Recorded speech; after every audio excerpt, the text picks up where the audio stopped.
Welcome to another episode of The Brand Called You, a podcast and podcast show that brings you leadership lessons, knowledge, experience, and wisdom from thousands of successful individuals from around the world.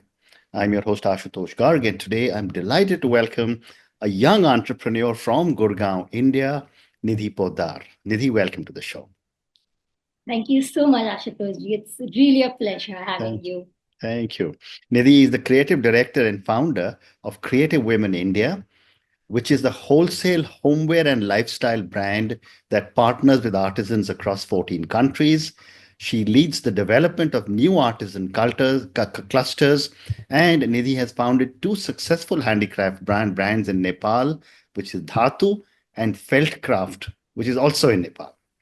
So, Nidhi, before we talk about Creative Women and Creative Women India, tell me a little bit about your own journey and what was the inspiration to create Creative Women?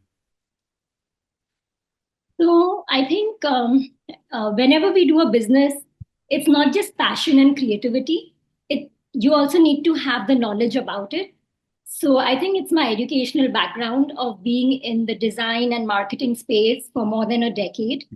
And that coupled with my passion for creativity and like the crazy travels I've done in my life, that actually built Creative Women. So it actually combined marketing, creativity, all my travel experiences. It's like putting everything together, which actually made Creative Women, it's created creatively.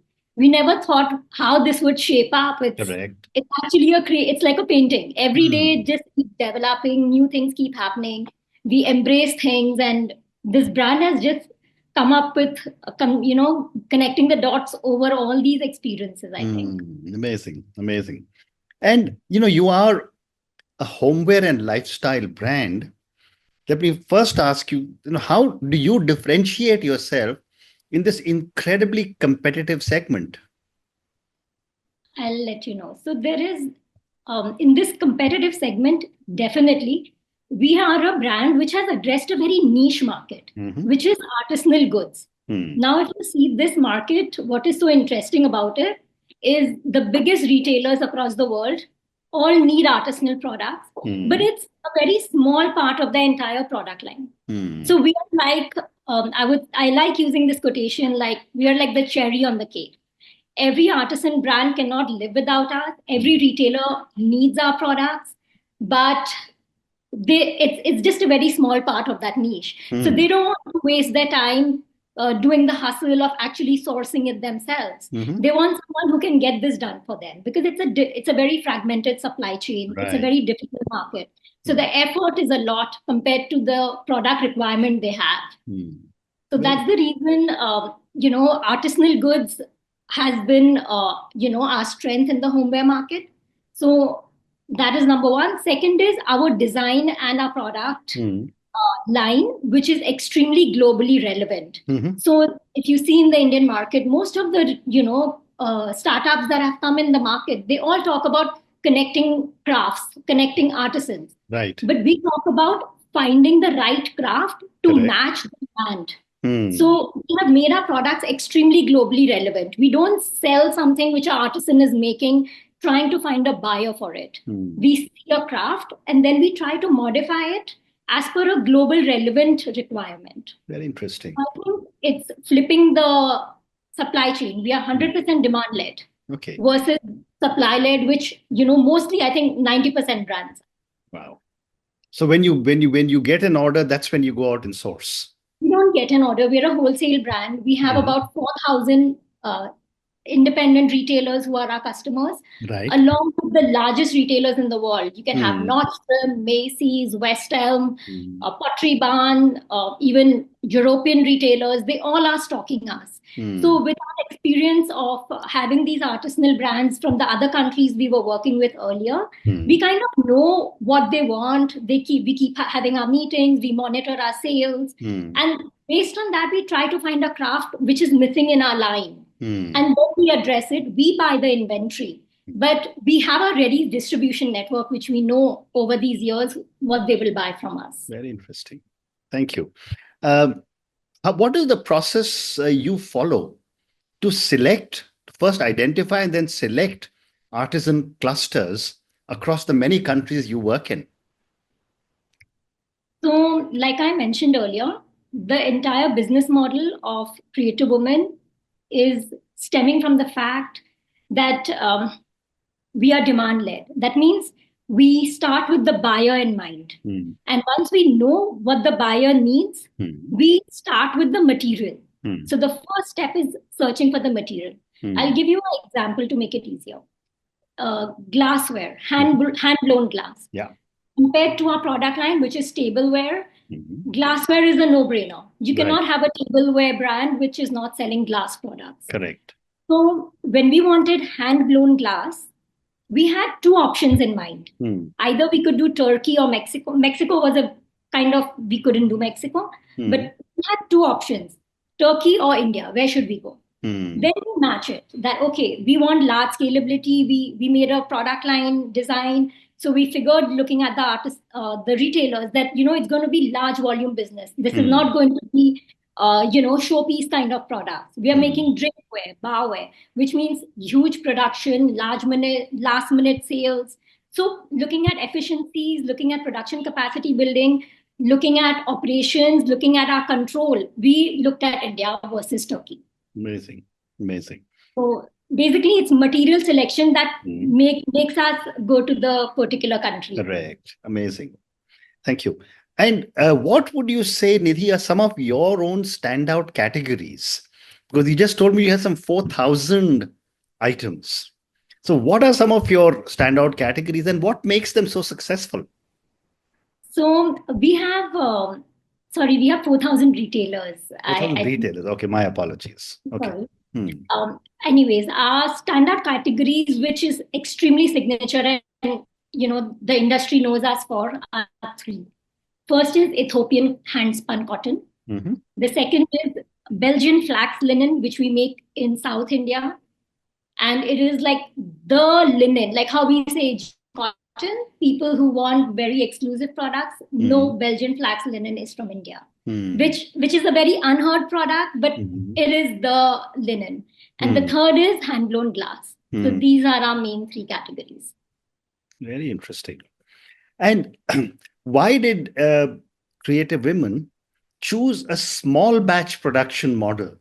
Because traditional corporate sense always says small batches are more expensive. Why did you choose this small batch production?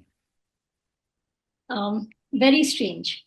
This, as a startup which is bootstrapped, we were like, okay, we are starting something, so we wanted to play safe. And luckily, since it's handmade, small batch is possible. If we went to China or something like that, they would stuff us with MOQs. No, start with one container, start with this. So luckily, our product matching along with our funding was, okay, let us do something in small batch. But it worked very well and it became a win-win situation across our entire supply chain. And this has what made us stand out and beat the competition. Okay. So I'll explain this to you. Yeah. If you start with artisan clusters, when we started in Africa and the other countries, we've studied it, and spoken to artisan groups. What happens is the big retailers come to them, give them intense pressure. Scale up your business. We are going to give you large orders of 10 containers, 20 containers. The pressure is on the artisans. They take loans. It's a spiraling pressure where they are forced to, some of them die in this whole process, artisan clusters, some thrive. And once they thrive, it's sad, but then these big retailers will give you orders once or twice and vanish. Right. After that, what happens? The artisan cluster is left and they just don't know what to do with this overcapacity. And then again, the whole cycle happens. Artisans are not getting work. Please help the artisans. That whole cycle continues. So this is the most important is this is not putting pressure on the artisans to scale up fast. Now, let's come to us because the artisans give wholesalers like us the products. For us, this is giving us flexibility in cash flow. We are able to get a plethora of product lines developed in different countries with limited funding we have. So this is giving us that flexibility. The second flexibility as a brand is this is allowing us to grow as a collaboration with the artisan group. Gradually, we make products, we get feedback. adapt designs to latest trends, adapt colors. We are actually growing as a team. We understand each other. We overcome a lot of complex issues. It's actually slow growing. Just like we say we are a slow brand, we are also growing slowly, but literally a nurtured experience. Very interesting. And the third, for the biggest, is the retailer. All your West Ends, all these brands. Today, the market is tough. Big physical stores are shutting down. They are closing down their warehouses. And they're moving towards the dropship model. What does that mean? When there's a dropship model, means the entire burden of inventory is with brands like us.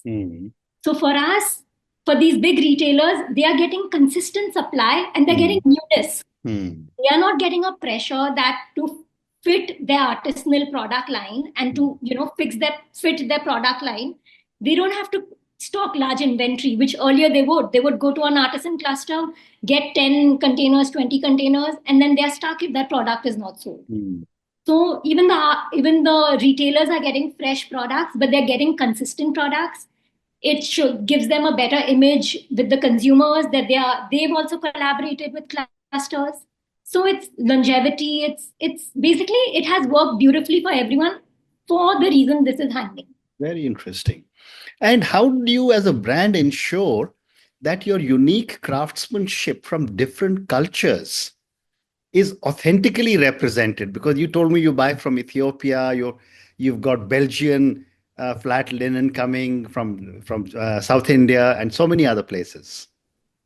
Yes, it is diligent work. We have no intermediaries, no buying agents. We have our own team literally on the ground at each and every cluster we work. That's the reason I mentioned that we thought Mexico is not possible, because for us, we are not saying, oh, let's source from Mexico. Let's just buy like $20,000 and try. No, when we say we source from a country, means we are there ourselves. Right. It's a big expense for us sourcing from a new country. That's why we tried going deeper in a product line and we look at a cluster where we can grow, because eventually the operations team also needs to be, financially suitable. Correct.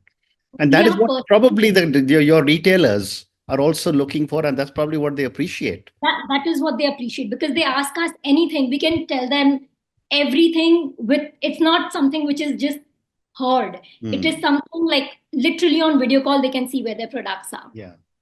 So we actually are the bridge between the artisans and the consumers, but the truthful bridge, Correct. Who's sharing everything honestly. And in addition to this, we do one more thing also. One is we are there ourselves. Our team is there. But the second is to encourage, accountability. We make sure we also have a lot of tight certifications. For example, our wooden products, yes, we are there to make sure that the products have a certain quality and they are shipped on time and things like that. But how do we ensure that the wood is sustainable? We will get the FSC certification of the wood. Or how do we know, okay, our glass is hand blown, but beyond that, we are accountable to the consumer as well. So we will make sure that our glass is certified lead free. So we also go beyond certain parameters that a global audience would need to ensure the consumer safety as well. Great response. Thank you. One more question, Nidhi, about creative women, and then I move to Creative Women India. When I was preparing for my conversation with you, I was fascinated to read that sustainability is a cornerstone of Creative Women's philosophy. And you just told me when you're sourcing wood, you want to know it's sustainable. How do you ensure as a brand that the environmental responsibility is managed throughout your supply chain? Yes. So first is we are there at the artisan clusters we work with. Luckily, we give them so much work that we are almost owning them. Owning them not in terms of financially, but basically they're doing exclusive work for us. Correct. So when someone gives them exclusive work, because see, this is a cycle. With your small batch wholesale, we build trust with our artisans. We are giving them regular work. They realize like this is a business for them. So then gradually we literally handheld them. We tell them, okay, sustainability starts with artisans. So you need to be safe. We start with artisan safety. Make sure things are in glass blowing. Very difficult. It's a very, very dangerous business. Right. Ensure 100% artisan safety throughout our production units in terms of their health safety first. Number two, we are closely involved in terms of how they are, managing the whole thing in terms of, using less plastic in packaging, in terms of, making sure that even all the materials we use, for example, our product line is anyway sustainable. So the raw material has to be sustainable. It will not be plastic and things like that. Yeah. The third is, like I said, wherever we feel our eyes, our hands, our senses cannot differentiate between sustainability, we track it, track the transparency through certification. And also we are fair trade certified internationally. We also make sure that, in the groundwork, our production managers gradually even educate them on doing things in terms of less wastage. Because earlier when you're doing things, you waste a lot. So now the wastage that is collected, that is again recycled. Like our glass, which is recycled glass, with all these orders, we are again recycling whatever wastage and the rejected goods are. So I think it's through production efficiencies and operations we do it. And through certifications, we validate things which are not in our control. Amazing. Thank you. So, Nidhi, I'm now going to move to Creative Women India. And my first question is that, you created two brands in Nepal, Dhatu and Felt Craft. How did your experience with these two brands shape your approach at Creative Women India? So I'll tell you, when I used to live in Nepal before this, and I have always been very, very curious in terms of what is made in this country, what can we do, what not. So it was through just walking through the streets and my personal interest in craft that felt craft, which is the oldest craft of Nepal, of hand felting metal, hand felting woolen balls into Christmas ornaments and things like that. It was it was like a trial business, right? So I did some beautiful products being a creative person. And then now, having a business mind, I started going on LinkedIn and searching for buyers.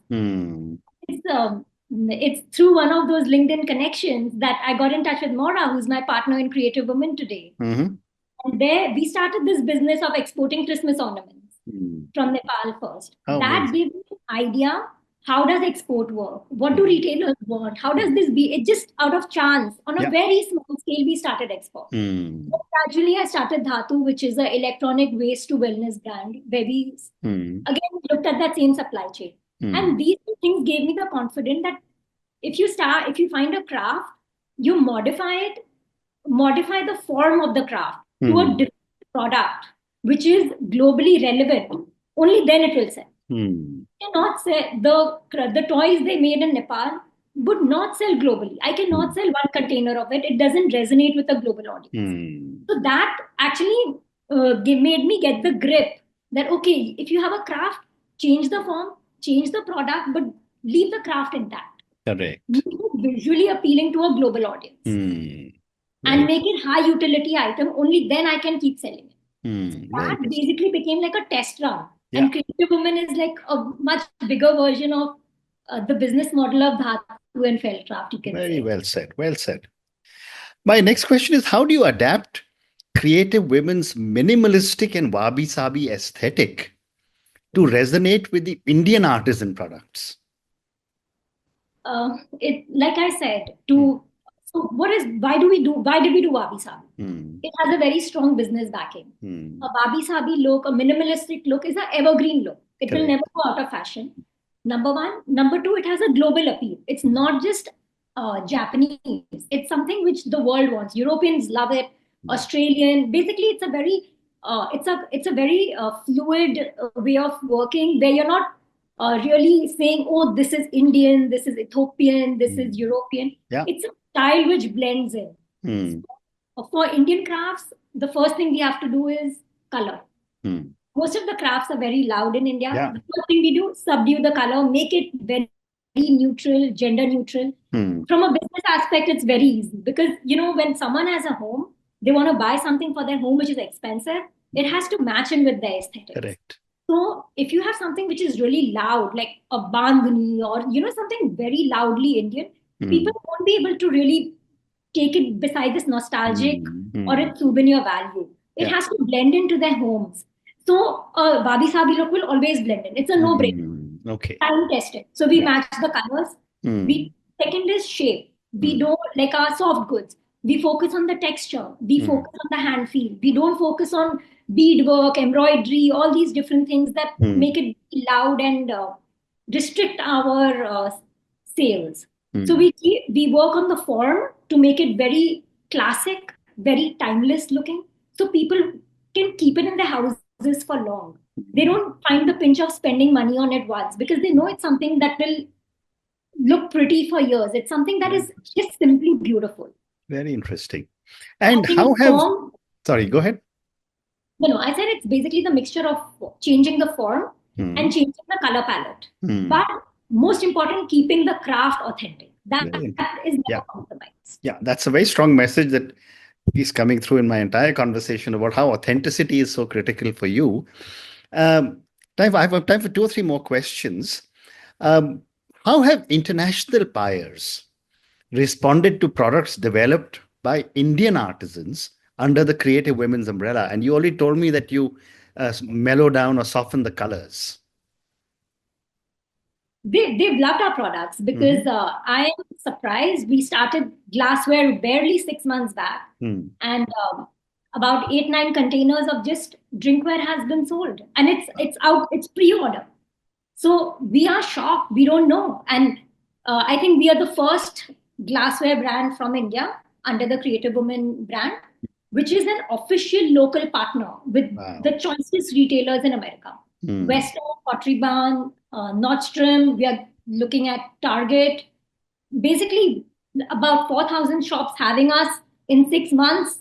I mean, the numbers are just saying that yes, people have loved our things, and we're like sold out all the time. So yes, I'm sure people are loving it. No, and I'm sure this will go from strength to strength. So I've time for one more question. How do you ensure that the core values of Creative Women, which is quality, craftsmanship, and sustainability? And I've just got a new book which I've written, which talks of jugaad. So I'm going to use the word jugaad because in India we love jugaad. How do you ensure that your core values are upheld in India and don't go the jugaad route? So like you asked me, धातु was कबाड़ का जुगाड़ because हमने कबाड़ से जुगाड़ करके drink pair बनाया था. But this is not that. This is genuinity because we have really expensive quality control inspection agents in every artisan cluster every time the production is happening. These are inspection agents who have been with the biggest retailers. They've been approved by the biggest retailers. So they ensure consistency is maintained. For example, I tell you, glassware was a chaos to get this streamlined. When you blow the glasses, it's not in your control to blow it of a particular length. So when we get our entire production batches, we actually use rulers on the top to measure wise and make them as sets. So that these are a lot of very high gatekeeping protocols we do to make sure quality is ensured by these inspection agents who've been used to mass produce inspections. They try to put in whatever efficiencies, things that they can, kind of benchmarks they can put in handmade goods to give them consistency in quality so that it looks like a genuine product and we don't sell the jugaad that this is handmade, so please take. Correct. The jugaad is when I say, oh, it's handmade. That's also a little. I know. We damage those products. Thank you. Yeah, and that your core values are, I believe, will make the difference to Indian artisans and the products they make. Definitely, they have been very. They were a little frustrated in the beginning with the rejects. But now when you see the money coming in, you see regular orders coming in. They've also twisted their way of working. They've improved themselves also. And very good. It's everything. It's like a teacher, like school. You learn, and become perfect. So absolutely. I think we've taught them that it's handmade, so it's more in your control. If it's machine made, it's not in your control. Very interesting. So please make it properly, and we pay them very fairly for it. That's why. Very interesting. And on that note, Nidhi, I just want to say thank you so much for talking to me about your own amazing journey. Uh, it's so incredible about the kind of work that Creative Women is doing. I mean, we spoke about the inspiration to create Creative Women. We spoke about how you select artisan clusters. We spoke about your standout categories. I, you know, when I was reading about you, I couldn't understand how small batch production could actually be economically viable, but you explained that to me. And you spoke to me about sustainability. And then for Creative Women India, we covered the two brands that you have created in Nepal and now probably are taking it global. You explained to me about the wabi-sabi aesthetic, which I didn't know very much about. And finally, you told me some amazing stories about how you are managing your core values with the artisans. Thank you for speaking to me and good luck to you. Thank you so much for having me. Thank you. Thank you for listening to the Brand Called You videocast and podcast, a platform that brings you knowledge, experience, and wisdom of hundreds of successful individuals from around the world. Do visit our website www.tbcy.in to watch and listen to the stories of many more individuals. You can also follow us on YouTube, Facebook, Instagram, and Twitter. Just search for the Brand Called You.